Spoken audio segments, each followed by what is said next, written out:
Hi guys, I hope everybody's doing all right today. I'm going to do, it's kind of a learn by doing video.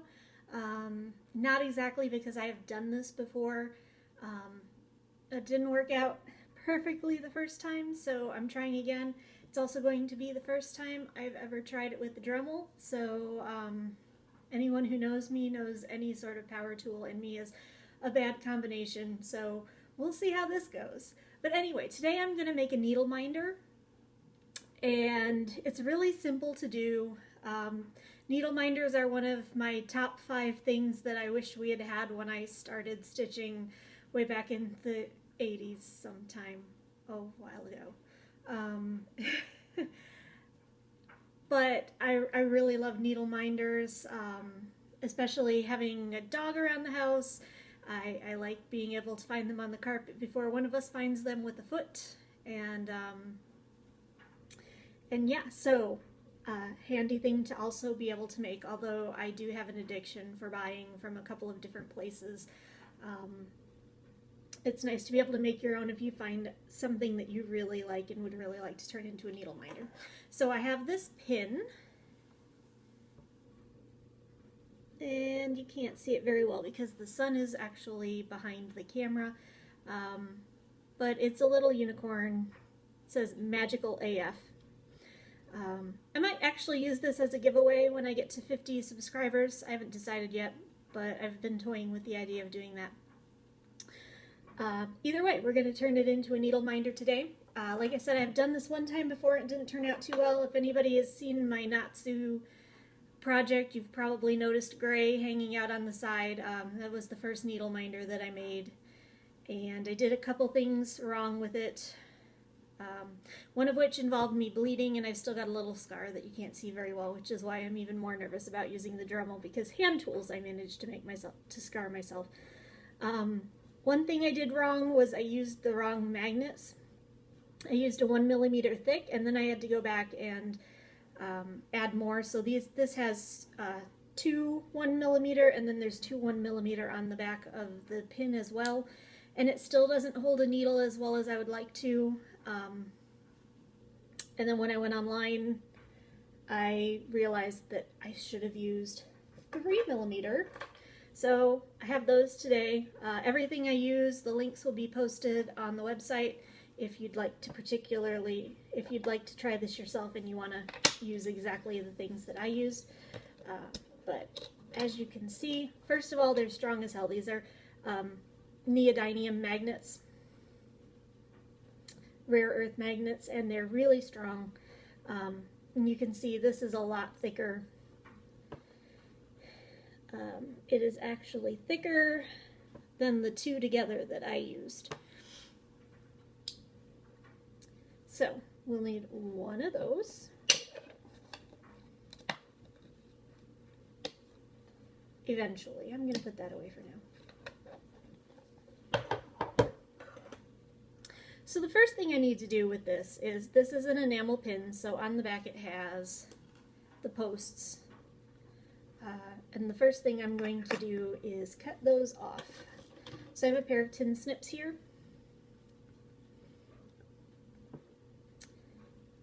And I'm just going to cut them as close to the post as I can get it.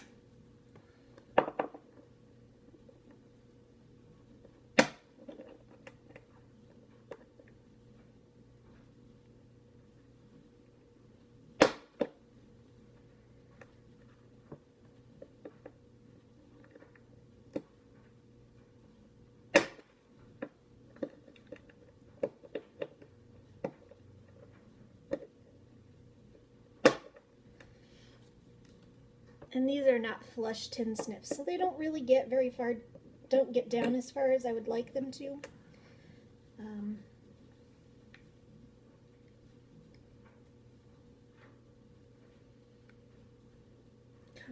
Here we go.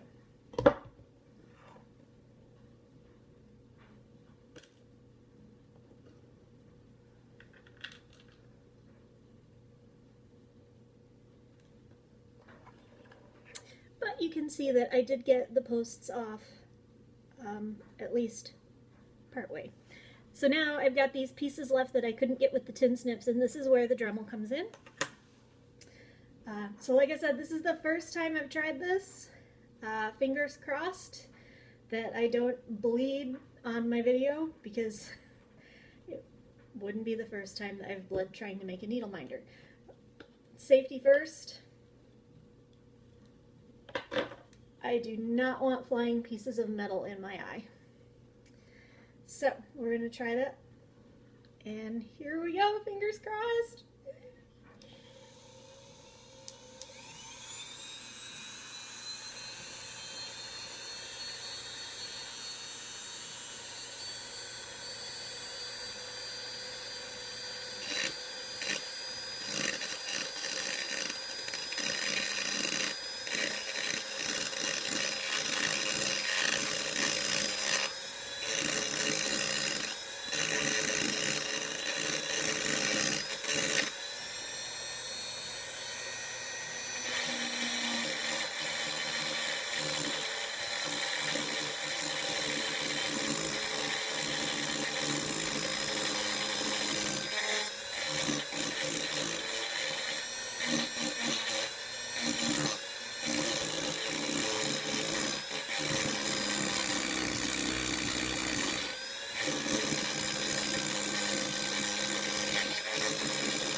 We're going to take a little break because that's actually getting hot.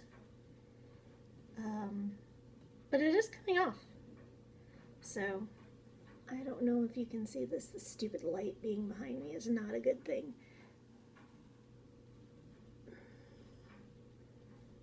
But you can see that it's been ground off. This top one is completely gone and this bottom one is mostly gone. Alright, and this is starting to feel cool again, so we'll try again.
Okay, so I've got the back off of here. You can see from the side that it's no longer, it's nice and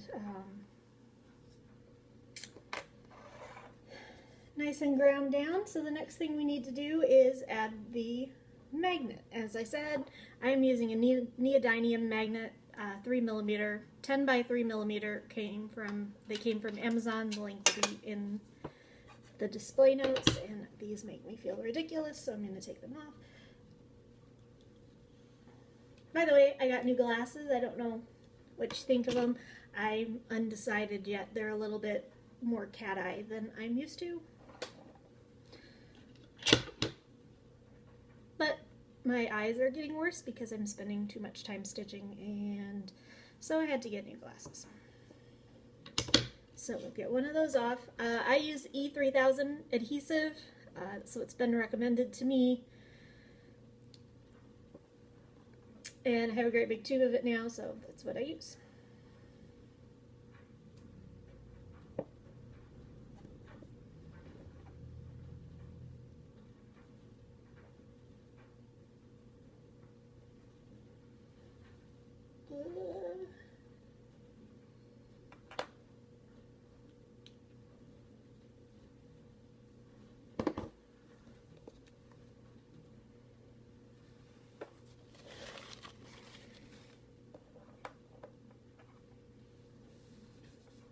This is gonna get squirty.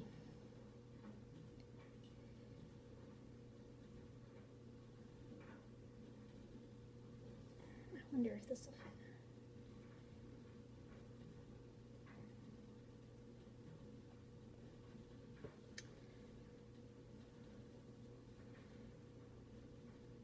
So I've got the magnet on in the adhesive.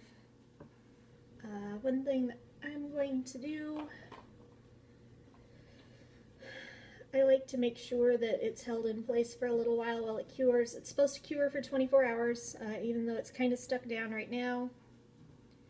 So I'm just going to put a clothespin on there to make sure that it stays down. I'm going to try to wipe some of the extra adhesive off because E6000 comes out pretty fast.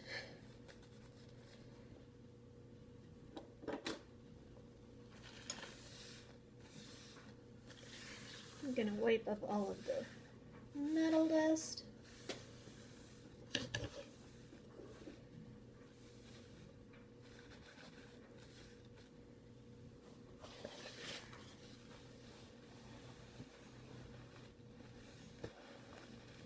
And that's really it. That's all there is to making a needle minder. I'll show you the finished item tomorrow after it's cured for 24 hours. And we will do a whip update then. So I will see you all about 24 hours.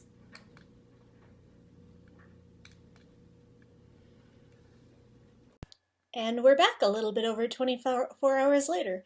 Before I get into the rest of what I wanted to talk about this week, I just wanted to say that I hope everybody is healthy and safe. I know it's kind of a scary time right now, whether you think people are overreacting or not. It's kind of an uncertain and crazy time for all of us, and I just hope that everybody is coping as well as they can and that you're staying healthy and doing everything that you can there. I do not anticipate that I will be working from home or self-quarantined in any way right now. My job is not really conducive to that, working from home. And my agency is considered essential, so even if there's an emergency shutdown, it usually doesn't affect me. So I'm going to keep going to work. I'm going to keep washing my hands. I'm going to keep trying to stay as far away from people as I can, and I'm just going to keep on trucking, and I hope that you guys all do too. So anyway, let's check out our needle minder. I've got it right here. Take that off, and that magnet is on there nice and good. You can see it a little bit better tonight because I've got a little bit better light. So there we go. In case you're not familiar with the needle minder, what do you do with this? Well, I'll just grab one of my works that I'm going to talk about a little bit tonight. And what you would do is you would take the front piece and put it on the front of your work, right there. You take the back magnet, and this is I've heard that these are kind of fragile, so you're careful with that. But you can just stick it to the back, and then what happens is it holds your needle. So if you have to put your needle down to look for something, if you're just, usually this is how I store mine, with the needle on the needle minder so that I know where it is. If you drop it, these are usually strong enough that if you just pass your whip or the needle minder over the the carpet, it'll usually pick it up. So there is my second ever needle minder, first one with the Dremel, and I would call it a success. Again, all the pieces that I used to make this, including the enamel pin, I will put the link in the item description, and there you go. I did get a few cool things this week. As you all know, Market just got over with recently, and Misty from Mystic Fabrics was nice enough to take pre-orders for us, and my goodies came this week, so I was really excited about that. I managed. It was hard. It was very, very hard. There were so many cool releases this year for Market, but I managed to only order 2 patterns, and they're here, and I'm so excited about them. First, because I am a chemist, I had to get the beer and wine periodic table patterns from Samplers Revisited. I'm really excited to work on that one. It's pretty cool. I also got a release from Silver Creek Samplers. It says, "The moon said to me, do not wait to be whole to let your light shine from the depths of your soul." And I just think it's really cute, and I liked it, so I got it. Really, really sad that I didn't get Tiny Modernist's Unicorn Sampler. That's probably my biggest regret of the entire Market thing, is that I looked at that and I said, no, you're already ordering 2, and I should have ordered it. But next year, I know, this was my first experience with pre-ordering for Market, and next year I know that I'm going to want more stuff. The other thing that came this week, and I just opened it tonight, is my Fabric of the Month from Stitch Me's Fabric of the Month Club. There are a couple other Fabric of the Month clubs that I'm waiting to get into. Mystic, I'm looking at you particularly, but there are a couple. But this month's release is called Atlantis, and it is a green and blue fabric, and it's really pretty. I have really gotten addicted to expensive hand-dyed fabrics. As we've seen, I'm not really good at making them myself, so this is probably going to be a really expensive new discovery for me, is hand-dyed fabrics. But anyway, this is the March release for Stitch Me's Fabric of the Month Club. I love it. If you're interested in Fabric of the Month, the link will be in the show description, along with everything else. So, what did I get done on whips in the last 2 weeks? And the answer is not nearly as much as I'd hoped. One thing I tend to do when I'm getting stressed out or anxious, I tend to play computer games a lot.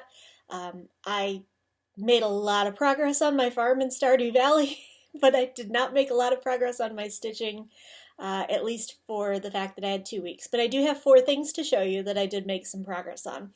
And the first one you kind of got a sneak peek of just a second ago, and that is the Avatar, the Last Airbender stitch along. It's full coverage. This represents about 600 plus stitches, 750 I think, around there. And it's not very much to look at yet because it is full coverage, and right now I'm just working on the background. And I don't have a photo to show you of what it will look like. I'm not going to put the pattern out there because that's just not the way that we do things. But I'm really excited about, I love the colors. I love the background that I chose, and you can see the shimmer of the fabric a little bit, but what you can't see is that this border is actually a deep brown etoile and also has a little bit of a shimmer of its own, and so I'm really loving that part of it. And I can't wait to see how this goes and develops. The first element, by the way, was water, which is my favorite, so I really can't wait to get to the actual bender. But I've got a ways to go. The second thing I worked on was the Bad Words tree, which a lot of people actually really like. And I admit, it looks cool. It's just really, really a pain in the butt to work on. So I didn't get as far as I wanted to. This person's birthday is on March 24th. I'm going to try really hard to get this one done by then. But I've still got quite a bit to go. But you can see that I've definitely made some progress, and you can tell that it's a Christmas tree now. So that's a benefit over where I was before. I think this is about halfway through what this entire piece is eventually going to be. So I have about that much to go, and then I obviously have to fill in the entire other side. So that's going to be a lot of work, and I honestly don't know if I'm going to get it done in time for her birthday. But fingers crossed, we'll see. The next one I wanted to show you is usually a really popular one. It is the temperature stitch along. This is current through last Tuesday, which would be the 10th. You can see we're starting to get into some warmer weather here, so we're moving away from all of the blues and purples that we've had some warm temperatures in, obviously, during the winter, but largely it was the blues and the purples. And now you can see we're starting to get more into the greens and the yellows. Of course, the day after I did this, it snowed and was really cold, so it was right back into the blues. But I'm really looking forward to seeing how this develops. Now that we're around the edges, it's going a lot slower. I think that I figured that March will end somewhere right up in here, and then April will start down the side. But definitely expect it to be a little bit springier. You can see the patterns are starting to come out. I really, really wish the étoile showed up, because this just shimmers, and sometimes I just sit there and look at it because I really love the subtle shimmer to it. And it is by far one of my favorite pieces that I'm working on. And then finally, the other one that I devoted some time to this week was the Climbing Goats Design Wonders of Space Stitch Along. Part 3 was released yesterday. I'm not going to tell you what it is because I'm not ready for it yet, so you'll just have to wait and see if you're not doing it yourself.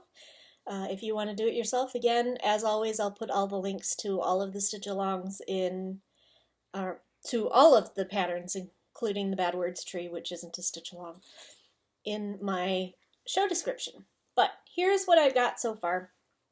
I finished the Ring Nebula just about on time. I think I finished it on January 16th, or February 16th. And then came the Pillars of Creation up here. And this one is a lot more color changes. It's a lot more detailed. As you can see, it's taking me a little bit longer. I'm not quite done. And from what I understand, this was designed that way on purpose, to do a big blocky simple one, and then do one that's got some more detail in it. And then the next month, over here is where part 3 is coming in, and it's more like the Ring Nebula, where it's a lot of solid blocks of color, and it's going to go a lot faster than the Pillars of Creation did. But either way, it's turning out gorgeous. I love the detail in this one. We're starting to get into some of the greens, and it's just really pretty and a lot of fun to work on. So if you're looking for a good stitch along, it's not too late, and I highly recommend this one. So that's what I've been working on. In terms of media consumption, I did a lot of watching Avatar. I've been really enjoying having the DVDs around. I've been going back and watching some Fairy Tale because I've just wanted something numbing in the background that I enjoy, but I don't have to really pay attention to super hard because I've seen it before. So work on both of those. I'm currently listening to Eric Larson's new book. If you're not familiar with Eric Larson, you might be familiar. I think his most popular work was The Devil in the White City, about H.H. Holmes and the Chicago World's Fair. He's a great author. I've read most of his books, I'm pretty sure. Dead Wake about the Lusitania was my favorite, even though it's not his most famous. But his new one is called The Splendid and the Vile, and it's about Winston Churchill during the Battle of Britain and the time period before the United States came into the war. And it's really interesting so far, and I'm really enjoying it. I am also still working my way through Percy Jackson, The Lightning Thief. I'm still working my way through Bad Blood, which was about the Theranos debacle. I guess there's no other way to call it. And that's about it for now. Haven't really seen any movies. Don't plan to go see any because we're kind of avoiding people. Well, okay, that's not true. I have Disney Plus, and Frozen 2 came out early on Disney Plus, so I'm probably going to be watching that. But anyway, that's all I have for you. For now, I'm not planning to change. I'm planning to continue with the every 2-week schedule, even though I surprisingly missed it more than I thought, making a video every week. Last week I was a little bit lost. So I miss it, but I really think that I got more work done to be able to show you something more interesting than like a 100 stitch progress. So we're going to stay with every 2 weeks for now. If by some strange happenstance the 0.1% of a chance happens and I do end up stuck at home, I might might post a little bit more, or I might just make a bunch of videos and stockpile them, and then I can have them on hand and just get the stitching done. But anyway, that's all I've got for you. Stay safe, stay healthy, and I hope to see you all soon. Bye!